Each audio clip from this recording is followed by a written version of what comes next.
Okay, hi guys, since malapit na ang Christmas, so kailangan natin gumawa ng regalo sa ating friends and relatives. So ngayon, gagawa ako ng simple gift like bracelet. Di ba last time gumawa na ako ng hikaw, ng bracelet. So kukontinue ko lang din.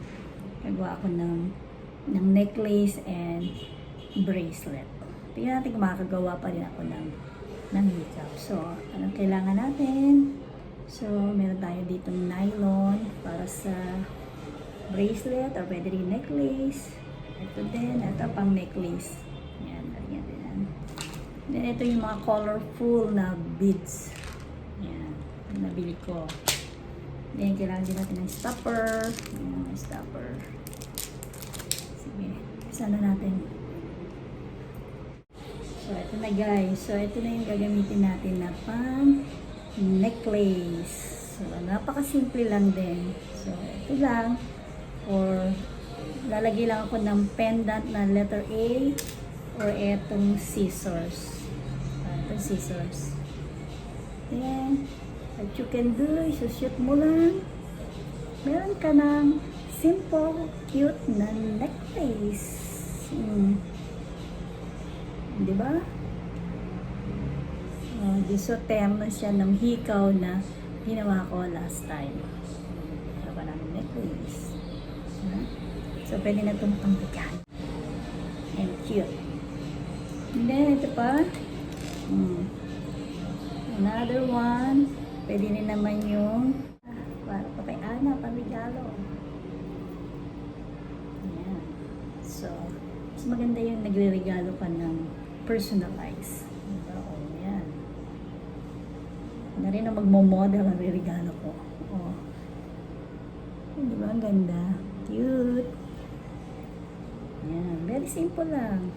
At least, galing sa puso. May pagmamahal ang ating iririgalo. Hindi man siya ganun kamahal. At least, pinaghirapan natin ang pagbibigay ng regalo sa ating mga friends and relatives. Yan.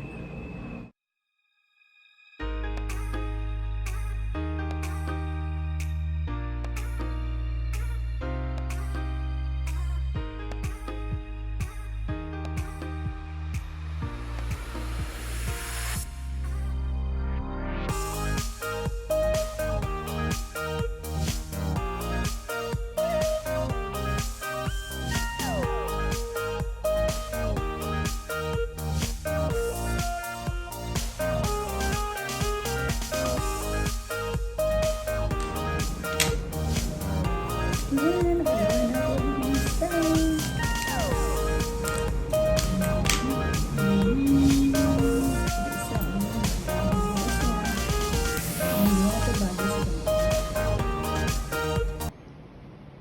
So, ayun guys, nakagawa na ako ng bracelet. Ito, see? Ayan, bracelet. So, 4 pala yung nagawa ko. Ay, 5. 5 bracelet. And then yung necklace. Letter A. And then partner niya na yung earrings na yan. Diba? Ito din. Pwede rin itong hikaw dito. Partner sila.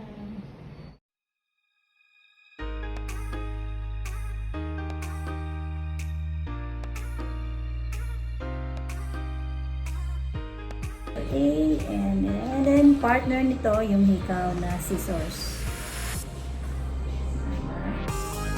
Pwede ng panregalo. So meron na akong panregalo sa mga beshi. Yan na. Diba? Kahit na hindi naman siya ganun kamahal, but pinaghirapan ko nito. Pero cute na rin. Basta galing sa puso na may pagmamahal.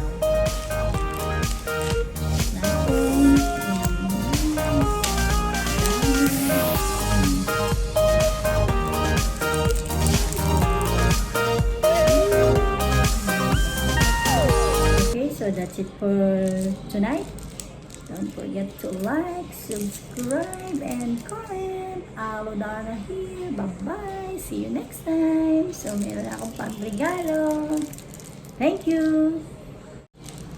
So, ayan guys. So, I hope na meron kayong natutunan ng very, very light sa paggawa ng simpleng regalo ngayong Pasko. Diba? Kahit na hindi man siya ganun kamahal, pero pinaghirapan naman natin, ma-appreciate na rin yan ng pagbibigyan natin.